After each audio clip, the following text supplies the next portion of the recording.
Diksha ma'am and welcome to all in my YouTube channel Economic Classes by Diksha ma'am। हम Punjab economy discuss कर रहे थे जिसमें हम फिजिकल रिसोर्सेज और पंजाब वाला चैप्टर डिस्कस कर रहे थे। आज उसका हम थर्ड पार्ट डिस्कस करने वाले हैं। ये वीडियो कंटिन्यू करने से पहले मैं आपको बता दूं ओवरऑल क्या क्या हम डिस्कस कर चुके हैं और क्या क्या हम डिस्कस करने वाले हैं। फ़िज़िकल रिसोर्सेज ऑफ पंजाब में हमने सबसे पहले उसका मीनिंग देखा कि फ़िज़िकल रिसोर्सेज ऑफ पंजाब का क्या होता है, इंट्रोडक्शन, उसके फ़िज़िकल फीचर्स क्या होते हैं, क्लाइमेटिक कंडीशंस क्या है, कौन कौन से एग्रो क्लाइमेटिक रीजन है, नेचुरल रिसोर्सेज कौन कौन से हैं, हमारे पंजाब का क्लाइमेट कैसे है, रेनफॉल कैसे होती है, कौन कौन सी सॉइल्स पाई जाती है पंजाब में, ठीक है। और मिनरल्स एंड एनर्जी रिसोर्सेज कौन कौन से हैं हमारे उसमें, और वाटर रिसोर्सेज कौन कौन से पंजाब में, फॉरेस्ट रिसोर्सेज कौन कौन से पंजाब में, ये हम डिस्कस कर चुके हैं। अगर आपने मेरी पुरानी वीडियो नहीं देखी तो आप मेरी प्लेलिस्ट में जाकर क्लास 11 वाली आपको मिल जाएगी। क्लास 11 की फिज़िकल रिसोर्सेज ऑफ पंजाब या पंजाब इकोनॉमी की जो प्लेलिस्ट आपको मिल जाएगी, वहाँ पर जाकर आप ये वीडियोस देख सकते हो। आज हम डिस्कस करने वाले हैं power and land utilization in Punjab, ठीक है। आज हम पावर एंड लैंड यूटिलाइजेशन ये दोनों डिस्कस करेंगे टॉपिक। वीडियो कंटिन्यू करने से पहले आप सबको कहना चाहूँगी कि अगर आप मेरे चैनल पर नए हैं तो मेरे चैनल को सब्सक्राइब कर दीजिए एंड बेल आइकन को दबा दीजिए for new videos. And friends, अगर आपको ये टेलीग्राम चैनल नहीं ज्वाइन किया तो वहाँ पर जाकर आप मेरे टेलीग्राम चैनल को ज्वाइन कर सकते हो, जिसमें आपको पूरी PDF फाइल मिल जाएगी और इसका लिंक आपको डिस्क्रिप्शन बॉक्स में मिल जाएगा। चलो आज का टॉपिक डिस्कस करते हैं। आज का टॉपिक है पावर। पावर की इम्पोर्टेंस क्या है, सबसे पहले हम देखते हैं कि पावर की क्या क्या हमारे पंजाब में इम्पोर्टेंस है। सबसे पहले चीप का मतलब क्या है, सस्ता, कि जो हमारी इलेक्ट्रिसिटी है वो बहुत ही सस्ते रेटों पर हमें मिल जाती है, ठीक है, with the help of cables.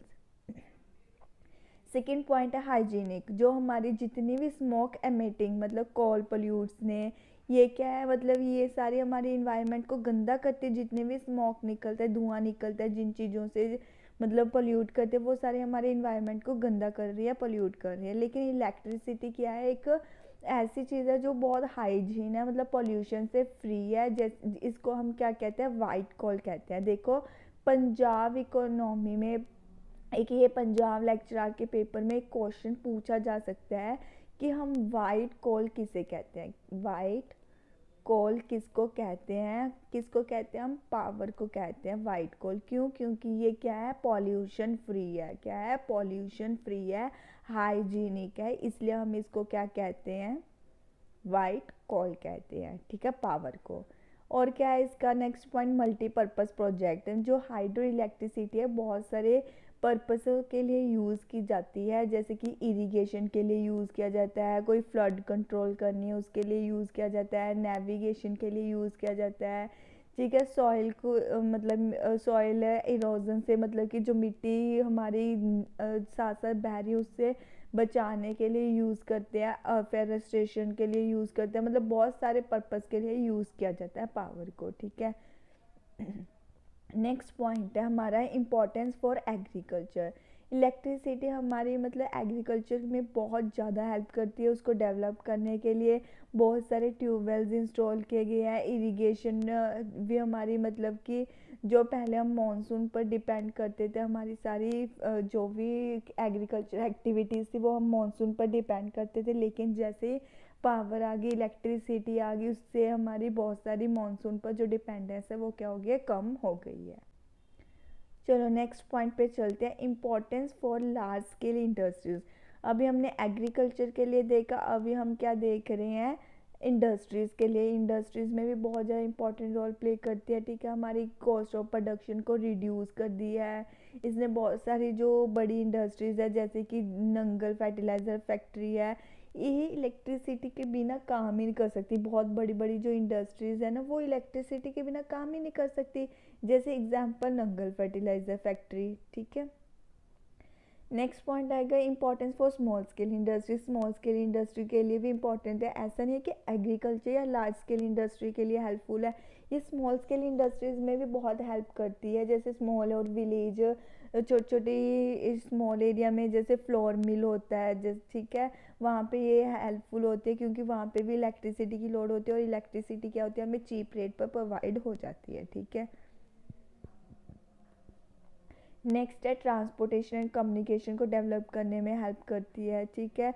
जितने भी हम जैसे कि फ़ोन पर अगर हम बात कर रहे हैं तो उसमें डाटा केबल्स यूज़ करती है, वो सारी इलेक्ट्रिकली होती हैं, ठीक है। वायरलेस जितनी भी रेडियोज़ ने, इलेक्ट्रिक ट्रांजेक्शन्स ने, एलिवेटर है, ये सब में क्या है इलेक्ट्रिसिटी का यूज़ किया जाता है, जिसकी वजह से हमारा क्या है मतलब कि बहुत ज़्यादा इसको डेवलप किया इलेक्ट्रिसिटी ने, ठीक है। नेक्स्ट पॉइंट है high standard of living. Electricity से आने की से हमारा जो स्टैंडर्ड ऑफ लिविंग है वो भी इंक्रीज़ हो गया है, ठीक है। मेंस की लाइफ बहुत ही इजी हो गई है, कंफर्टेबल हो गया, क्योंकि जैसे इलेक्ट्रिसिटी से चलने वाले फ़ैन हो गए, एसी, कूलर, गीज़र, हीटर, ये सब हमें कहाँ से मिलते हैं, हमें इलेक्ट्रिसिटी ये सब चीज़ें फैसिलिटी अवेलेबल करवाती है, जिससे हमारा क्या होता है स्टैंडर्ड ऑफ लिविंग क्या हो रहा है, इंक्रीज़ हो रहा है, ठीक है। अब हम देखते हैं कि हमारे पंजाब में पावर के, बिजली के कौन कौन से डिफरेंट सोर्सेज हैं, कहाँ कहाँ से हमें सोर्सेज मतलब किस कहाँ कहाँ से हमें पावर मिल रही है। एक तो हमारे पास है ह्यूमन पावर। ह्यूमन पावर सबसे पुराना ओल्डेस्ट सोर्स ऑफ पावर माना जाता है, ठीक है। ये ज़्यादातर एग्रीकल्चर में इम्पॉर्टेंट माना जाता है, जो एग्रीकल्चर स्टेट्स होते हैं, जैसे हमारा पंजाब है एग्रीकल्चर स्टेट 2011 में, ठीक है। इसमें बहुत ज़्यादा इम्पॉर्टेंट रोल प्ले करती है, ठीक है। और इसमें हमारा पंजाब में 30 to 8% पॉपुलेशन काम कर रही है एग्रीकल्चर सेक्टर में, ठीक है। जिससे हमारी क्या है मतलब पता चलता है कि जो ह्यूमन पावर है वो बहुत ज़्यादा इम्पॉर्टेंट रोल प्ले कर रही है पंजाब में। नेक्स्ट पॉइंट है एनिमल पावर। बहुत सारे एनिमल जैसे बुल, हॉर्स, डोंकीज आपने देखा होगा ना, उनके पीछे वो बांध के चलाते हैं, ठीक है, कैमल्स, ये सब बहुत यूज़ किया जाता है पंजाब में एग्रीकल्चर और ट्रांसपोर्ट के लिए, ठीक है, या फिर कॉटेज इंडस्ट्रीज़ के लिए बहुत यूज़ किया जाता था पहले, ठीक है। 70.53 कैटल्स, लैक कैटल्स, इंडिया लखा कैटल्स पंजाब में यूज़ की जाती थी, बफेलोस, ठीक है। उसके बाद 25.3 लाख बुल्स यूज़ किए जाते थे, bulls and cow, 40 lakh gods and ये सब यूज़ किए जाते थे। आपके पास ये सारा डाटा है। 17,000 हॉर्सेस होता था, 4.3 लाख शिप्स को यूज़ किया जाता है, शिप्स एंड गॉड्स को, मतलब बहुत सारे एनिमल्स हम पंजाब में यूज़ करते हैं, जिसका आपको डाटा यहाँ पे प्रोवाइड किया गया है। चलो नेक्स्ट पे चलते हैं और रिसोर्सेज पे, वाटर रिसोर्सेज। पंजाब में जितने भी हमारी रिसोर्सेज है या फिर जितनी भी सॉइल फॉर्म की गई है वो एक रिवर से फॉर्म की गई है, ठीक है, वाटर रिसोर्सेज से। इसलिए हम कह सकते हैं वाटर रिसोर्सेज बहुत ज़्यादा अच्छी मात्रा में पाया जाता है। जैसे 2019-20 की बात करें, जो हाइड्रो इलेक्ट्रिसिटी है पंजाब में 3740 मेगावाट इंस्टॉल की गई थी पंजाब में। नेक्स्ट आ गया कोल। कोल भी एक इम्पॉर्टेंट सोर्स है एनर्जी का, जैसे थर्मल पावर हो गया, ठीक है। अगर थर्मल पावर को प्रोड्यूस करने हैं, हमारे पास 2 थर्मल पावर ऑलरेडी पंजाब में सेटअप किए गए हैं। देखो पंजाब लेक्चरर में क्वेश्चन पूछा जा सकता है कि पंजाब में कितने थर्मल पावर सेटअप किए गए हैं। 2 थर्मल पावर सेटअप किए गए हैं, ठीक है। एक थर्मल पावर प्लांट कहाँ है, बठिंडा, ठीक है, थर्मल पावर प्लांट बठिंडा। दूसरा क्या है, रोपर, ठीक है, रोपर में है, रोपर थर्मल प्लांट। हमारे पास पंजाब में 2 थर्मल प्लांट है, कहाँ कहाँ पे है। एक थर्मल पावर प्लांट हमारा गुरु नानक थर्मल प्लांट बठिंडा है, गुरु नानक थर्मल प्लांट बठिंडा, याद रखना। दूसरा है हमारे पास रोपर थर्मल प्लांट, ठीक है। ये हमारे क्या है थर्मल प्लांट्स ने, हमारे पंजाब में 2 थर्मल प्लांट पाए जाते हैं, 2 थर्मल प्लांट सेटअप किए गए हैं, Guru Nanak thermal plant Bathinda, Ropar thermal plant, ये 2 सेटअप किए गए हैं, ठीक है। ये इंपॉर्टेंट पॉइंट है, पूछा जा सकता है पंजाब लेक्चरर इकोनॉमिक्स में, ठीक है। नेक्स्ट पॉइंट पे चलते हैं, पेट्रोलियम प्रोडक्ट्स। हमारे पेट्रोलियम एंड डीजल बहुत ज़्यादा क्वांटिटी में यूज़ किया जाता है पंजाब में, ठीक है। एग्रीकल्चर सेक्टर में भी डीजल यूज़ किया जाता है, ट्रैक्टर्स वगैरह में पंपिंग करने के लिए पेट्रोल, और भी डिफरेंट ट्रांसपोर्टेशन प्रोडक्ट्स में यूज़ किया जाता है, ठीक है। पर कोई भी पेट्रोलियम का कुआं नहीं है पंजाब में, ठीक है, ना ही पेट्रोलियम का कोई साधन है। जितना भी पेट्रोलियम हम यूज़ करते हैं वो सब क्या कर रहे हैं, हम इंपोर्ट कर रहे हैं, मतलब बाहर से मंगवा रहे हैं। पंजाब में इसका कोई भी सोर्स नहीं है, लेकिन इसका यूज़ बहुत ज़्यादा क्वांटिटी में किया जाता है, ठीक है। चलो नेक्स्ट पे चलते हैं। नेक्स्ट है हमारा एटॉमिक पावर। कौन सा पावर है, एटॉमिक पावर। ये भी बहुत इंपॉर्टेंट रोल प्ले करता है हमारे इंडिया में, ठीक है। लेकिन पंजाब में कोई भी एटॉमिक पावर स्टेशन नहीं है। पूछा जा सकता है पंजाब लेक्चर इकोनॉमिक्स में कि क्या पंजाब में कोई एटॉमिक पावर स्टेशन है, नहीं, हमारे पंजाब में कोई भी एटॉमिक पावर स्टेशन नहीं है, ठीक है। नेक्स्ट आ गया सोलर एनर्जी। बहुत सारे गैजेट्स यूज़ किए जाते हैं, जैसे 18 solar cooker, 310 domestic home lights system, ठीक है, जिसमें हम क्या इन्होंने कहा था 1 फैन 1 लाइट चलेगी। 250 सोलर स्ट्रीट लाइट्स इंस्टॉल की गई है पंजाब में, ठीक है। बहुत सारी ऐसी एजेंसीज की गई है जिससे हमारी सोलर एनर्जी को क्या है, डेवलप कर सकें। नेक्स्ट है विंड पावर। हिली एरिया में जैसे विंड मिल्स है, ठीक है, फ्लोर मिलिंग के लिए, लिफ्टिंग ऑफ वाटर के लिए यूज़ किया जाता है। स्ट्रॉन्ग विंड्स ब्लो, जो बहुत तेज़ हवा चलती है, हम जो वीट के छिलके हैं उसको उतारने के लिए यूज़ करते हैं पावर का, ठीक है। ये बहुत, पर इसका पंजाब में बहुत कम स्कोप है, ठीक है। गोबर गैस। गोबर गैस बहुत ज़्यादा यूज़ की जाती है पंजाब में, ठीक है। ये गैस कैसे जनरेट की गई है, जैसे कि मतलब कि ज़्यादातर ये कुकिंग पर्पस के लिए यूज़ किया जाता है, मैन्योर के लिए भी यूज़ किया जाता है, ठीक है। पंजाब में गोबर गैस बहुत ज़्यादा क्वांटिटी में यूज़ किया जाता है। चलो नेक्स्ट टॉपिक पे चलते हैं, development power projects in Punjab. कैसे कैसे, मतलब कि पंजाब में जो पावर प्रोजेक्ट्स है कैसे डेवलप किया गया है उसके ऊपर हम डिस्कस करते हैं। सबसे पहले हम बात करें हाइड्रो इलेक्ट्रिसिटी की, ठीक है। ऊहर रिवर प्रोजेक्ट, सबसे पहले हाइड्रो इलेक्ट्रिसिटी प्रोजेक्ट 1932 में स्टार्ट किया गया था। पंजाब लेक्चरार में ये क्वेश्चन पूछा जाता है कि जो ऊहर रिवर प्रोजेक्ट है वो कब स्टार्ट किया गया था, 1932 में स्टार्ट किया गया था। और ये सबसे पहला प्रोजेक्ट है, क्या है, 1932 में ये क्या है, सबसे पहला हाइड्रो इलेक्ट्रिसिटी प्रोजेक्ट है जो पंजाब में क्या किया गया, स्टार्ट किया गया। किस नदी पर स्टार्ट किया गया, ऊहल नदी पे स्टार्ट किया गया। इस पे क्वेश्चन पूछे जाते हैं, ठीक है।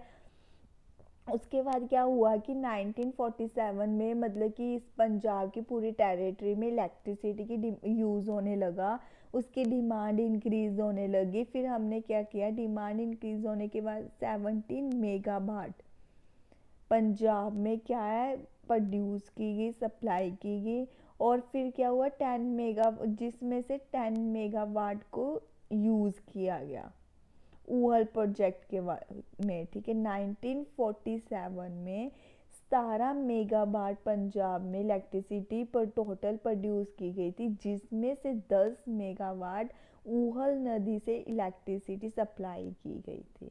और जो बाकी की रह गई 17 में से 10 इसमें यूज़ की गई, जो 7 मेगावाट बच गई वो थर्मल प्रोजेक्ट के द्वारा हमने क्या किया, यूज़ किया गया है, ठीक है। इलेक्ट्रिसिटी को जनरेट किया थर्मल प्रोजेक्ट के द्वारा में। फिर आता है हमारा हाइड्रो इलेक्ट्रिसिटी प्रोजेक्ट में कौन कौन से प्रोजेक्ट हमने लाए हैं और कौन कौन से फॉलो किए हैं। सबसे पहले आता है भाखड़ा नंगल प्रोजेक्ट। क्या आता है, भाखड़ा नंगल प्रोजेक्ट। तो इस प्रोजेक्ट को लॉन्च कब किया गया, 1948 में। क्वेश्चन पूछा जाता है कि भाखड़ा नंगल प्रोजेक्ट कब लॉन्च किया गया है, 1948 में लॉन्च किया गया है, ठीक है। उसके बाद इन्होंने ये कहाँ सेटअप किया, ये भी पूछा जाता है, भाखड़ा नदी के नियर रोपड़, जिसको हमने नया नाम रखा हुआ है Rupnagar.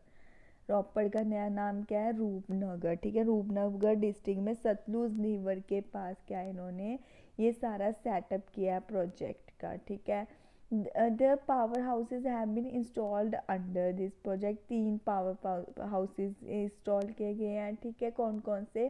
Kota, Ganguwal, right and left bank power, ठीक है, भाखड़ा डैम। ये 3 हमने सेट किया, कोटा, गंगूवल, तीसरा कौन सा? राइट एंड लेफ्ट बैंक का power house of Bhakra dam, जिसकी जनरेशन कैपेसिटी मतलब पैदा करने की शक्ति कितनी है? 1204 मेगावाट, जिसमें से 760 मेगावाट इलेक्ट्रिसिटी पंजाब को प्रोवाइड की जाती है। बाकी की जो इलेक्ट्रिसिटी है वो हरियाणा, दिल्ली एंड राजस्थान को प्रोवाइड की जाती है, ठीक है। ये क्वेश्चन आ सकता है। चलो हम चलते हैं नेक्स्ट टॉपिक पर, व्यास प्रोजेक्ट। ये क्या है? Joint venture of Punjab. देखो ये क्वेश्चन पूछा जाता है कि पंजाब का जॉइंट वेंचर कौन सा है? व्यास प्रोजेक्ट। कौन सा प्रोजेक्ट है जॉइंट वेंचर? व्यास प्रोजेक्ट, ठीक है। ये जॉइंट वेंचर है पंजाब का। इसमें क्या है? हरियाणा, राजस्थान, कौन कौन सी 2 स्टेट्स का जॉइंट वेंचर है? ये भी पूछा जा सकता है, हरियाणा एंड राजस्थान, ठीक है। जिसमें से पहली Vyas unit 1 and Vyas unit 1 extension है, पहला पार्ट। इसका दूसरा पार्ट है Vyas unit 2 and Vyas unit 2 extension, ठीक है। नेक्स्ट आ गया हमारा अपर बारी दोआब पावर हाउस, ठीक है। ये मलिकपुर जगह पे सिचुएटेड है और 1973 में कंप्लीट किया गया। इसकी 2 स्टेजेस है। फिर आता है शैनॉन प्रोजेक्ट। ये भी सबसे पुराना पावर हाउस प्रोजेक्ट माना जाता है। ये भी ऊहल नदी पर बना था, ठीक है, जो अब ऊपर से नदियों पहाड़ों से गिरता आ रहा है पानी, ठीक है, एंड हाइड्रो इलेक्ट्रिसिटी जनरेट की जाती है। फिर आता है अनंतपुर साहिब हाइडल प्रोजेक्ट। ये भी सतलुज रिवर पर प्रोजेक्ट बनाया गया है। इसमें 2 पावर हाउसेज बिल्ड किए गए हैं, गंगूवल ते नकियन, ठीक है। इस प्रोजेक्ट के अंदर नंगर डैम को यूज़ किया गया है और हाइड्रो इलेक्ट्रिसिटी जनरेट की गई है, ठीक है। और जो सेम वाटर है वो सतलुज नदी में वापस चला जाता है, जो सतलुज कहाँ पे नियर है? कीरतपुर नदी के पास आती है सतलुज रिवर, उसमें पानी वापस चला जाता है, ठीक है।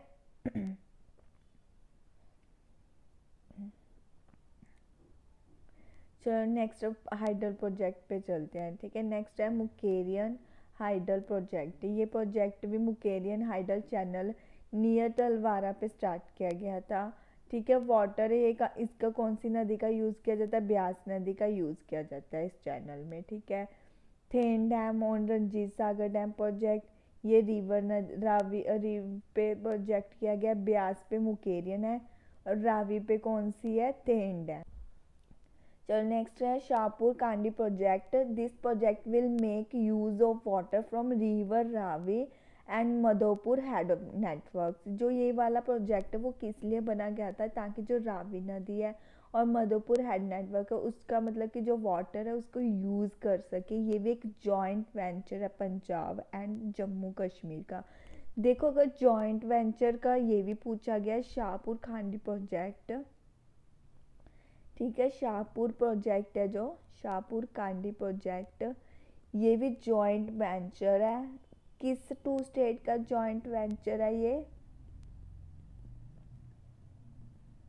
ये है पंजाब एंड जम्मू कश्मीर, ठीक है, पंजाब एंड जम्मू कश्मीर।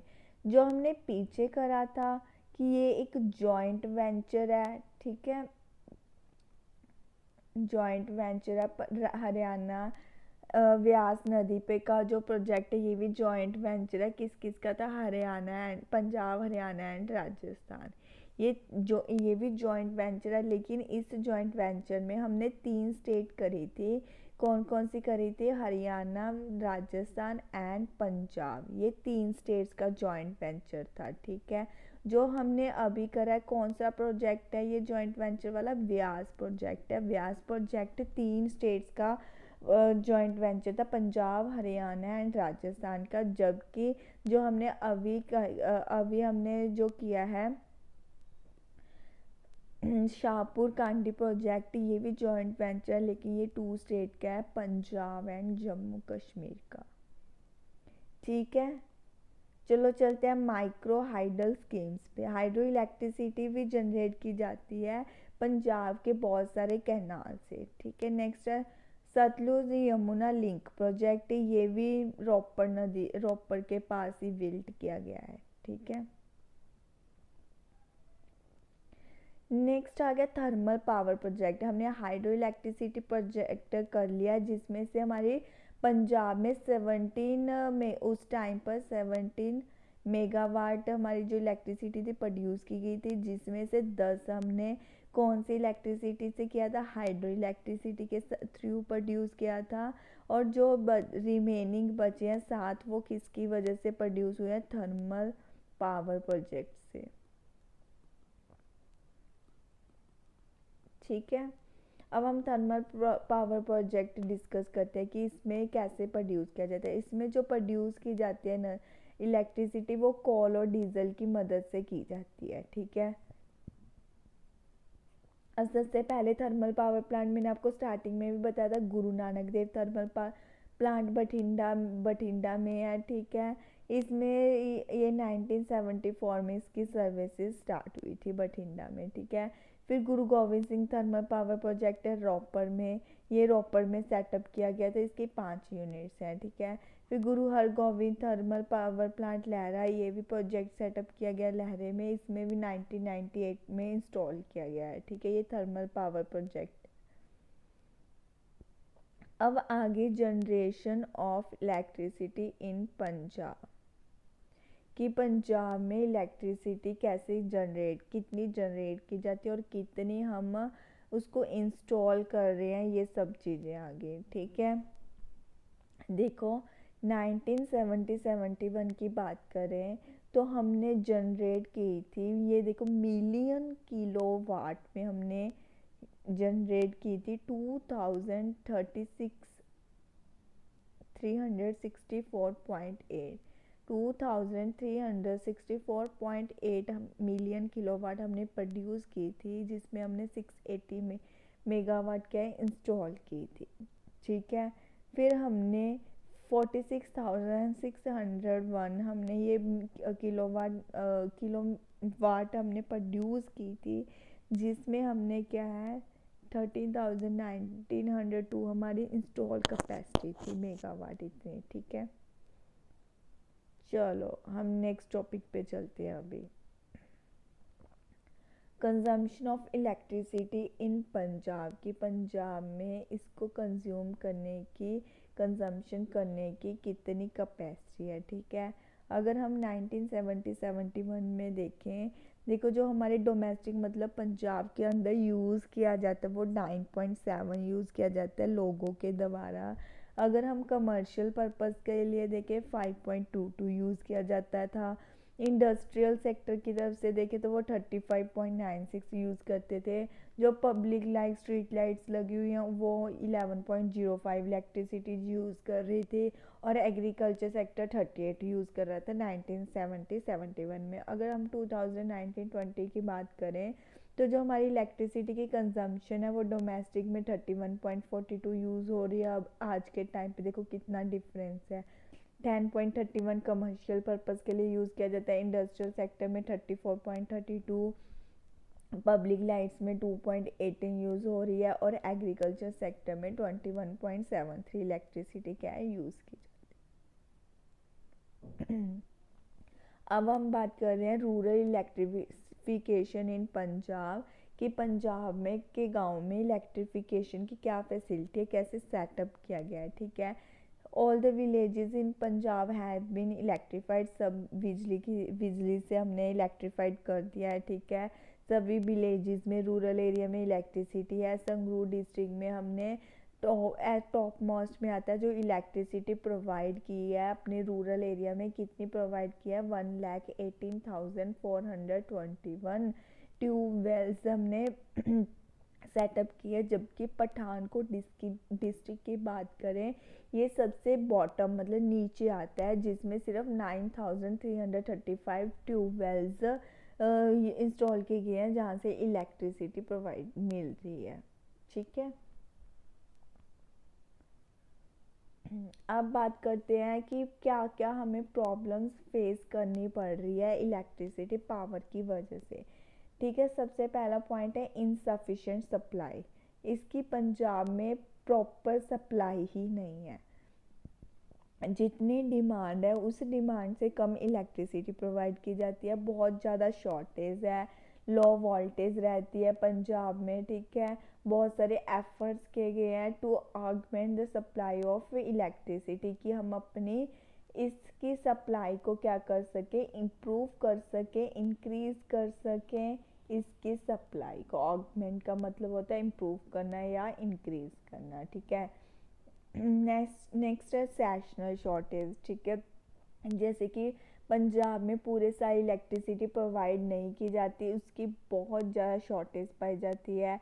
ज़्यादातर समर सीज़न में बहुत ज़्यादा पाई जाती है। क्यों? क्योंकि समर सीज़न में जो इलेक्ट्रिसिटी है वो एग्रीकल्चर सेक्टर में ज़्यादा प्रोवाइड की जाती है, इसलिए घरों में ज़्यादा पावर कट लगते हैं और जिसका यूज़ मतलब कि बहुत कम किया जाता है, उस टाइम में उसको प्रॉब्लम फेस करनी पड़ती है। नेक्स्ट है delay in giving new connection. अगर हम इलेक्ट्रिसिटी का नया कनेक्शन लगवाना चाहते हैं उसमें भी लेट पे लेट होया जाता है, पंजाब में ये प्रॉब्लम फेस करनी पड़ रही है। ठीक है, loss to the Punjab state electricity board. ठीक है, पंजाब, देखो इसकी फुल फॉर्म भी पूछी जा सकती है क्वेश्चन में। PSEB की फुल फॉर्म क्या होती है? Punjab state electricity board. इसको भी बहुत ज़्यादा मतलब कि लॉसेस को लेकर सफ़र करना पड़ रहा है। जैसे कि अगर इनकम कंज्यूमर की 3027 है, लेकिन उसका जो खर्च हो रहा है इलेक्ट्रिसिटी पे 3522 हो रहा है, जिसकी वजह से इसकी कॉस्ट हाई है पर एफिशिएंसी उसकी लो है, जो बहुत ज़्यादा प्रॉब्लम फेस करनी पड़ रही है। Problem of thermal power. ठीक है, बठिंडा में जो थर्मल पावर प्लांट है उसको भी बहुत सारी प्रॉब्लम फेस करनी पड़ रही है। सबसे पहले कोल की प्रॉब्लम, की जो कोल से हम इलेक्ट्रिसिटी जनरेट कर रहे हैं वो कोल ही हमारे पास एडवोकेट मात्रा में सप्लाई ही नहीं हो रही। ठीक है, जिसकी वजह से मशीन प्रॉपर वर्क नहीं कर पा रही, मशीन भी थोड़ी ख़राब है, जिसकी वजह से बहुत सारी थर्मल पावर प्लांट को क्या है, प्रॉब्लम फेस करनी पड़ रही है। चलो हम नेक्स्ट पॉइंट पे चलते हैं।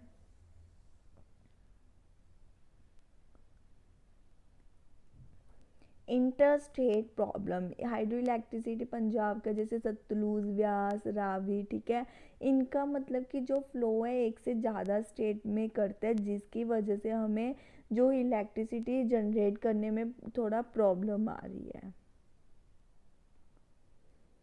अब आ गया हमारे लास्ट टॉपिक पे, लैंड यूटिलाइजेशन इन पंजाब, कि पंजाब में कैसे यूज़ किया जा रहा है लैंड को। ठीक है, सबसे पहले आ गया फॉरेस्ट। ठीक है, जंगलों में हम लैंड कितनी यूज़ कर रहे थे 1970-71 में 123, 6-7 में 300 और 2019-20 में 248 लैंड यूटिलाइज कर रहे हैं। ठीक है, not available for cultivation. Not available for cultivation में भी दो तरह की ज़मीनें आ जाती हैं। एक ऐसी जो जिस पे हम कल्टीवेशन नहीं कर रहे, जैसे कि हम रोड बना रहे हैं, ट्रांसपोर्टेशन के लिए यूज़ कर रहे हैं, उस वो आ गई। दूसरी ज़मीन जिस पर हम खुद ही उस पर फर्टिलाइज नहीं कर सकते, जैसे बैरन लैंड आ जाती है। कौन सी? बैरन मतलब बंजर ज़मीनें आ जाती हैं। ठीक है, उस 1977 में 624 थी, 6-7 में 475, 2019 में 546 हो गई। ठीक है, वेस्ट लैंड जिस पे हम कल्टिव कर नहीं रहे, मतलब कि वेस्ट लैंड 92, 27, 8। ठीक है, ये हमारे पास डाटा अवेलेबल है। फैलो लैंड कौन सी होती है? जिसमें हम मतलब कि कुछ महीने के लिए कोई उगा रहे हैं फसल, कुछ महीने के लिए कोई उगा रहे हैं, तो वो फैलो लैंड हो गई। ये सारा उसका डाटा आ गया कि इस साल में हमने इतनी स्क्वायर लैंड यूज़ किया है हमने। ठीक है, नेट एरिया सोन, उसमें हम कितना बीज बीज रहे हैं, कितना एरिया यूज़ कर रहे हैं लैंड का, वो आ गया डाटा। एरिया सोन मोर देन वन, से एक बार से ज़्यादा, मतलब वो उस ज़मीन पर बार बार बीज बोया जाता है, मतलब अलग अलग फसलें उगाई जा रही हैं, उसके लिए जो बीज एक बार से ज़्यादा यूज़ किए जा रहे हैं, वो आ गया कि कितनी लैंड है ऐसी। ठीक है, टोटल क्रॉप एरिया, जो टोटल जिस पर फसल उग रही है उसका डाटा आ गया। मतलब ये सारा आप रीड कर लेना, मतलब कितने कितने स्क्वायर फीट हमने यूज़ किया है लैंड को उसके अकॉर्डिंग, ठीक है। आई होप फ्रेंड्स आपको ये सारी वीडियो क्लियर हो गई होगी, आपको कोई भी डाउट नहीं होगा। अगर कोई भी डाउट होगा तो प्लीज़ कमेंट सेक्शन में कमेंट कर दीजिए, आपकी उस डाउट पर वीडियो बनाकर अपलोड कर दी जाएगी। और फ्रेंड्स मेरे चैनल को लाइक, सब्सक्राइब एंड शेयर करना ना भूलें। Thank you for watching my video.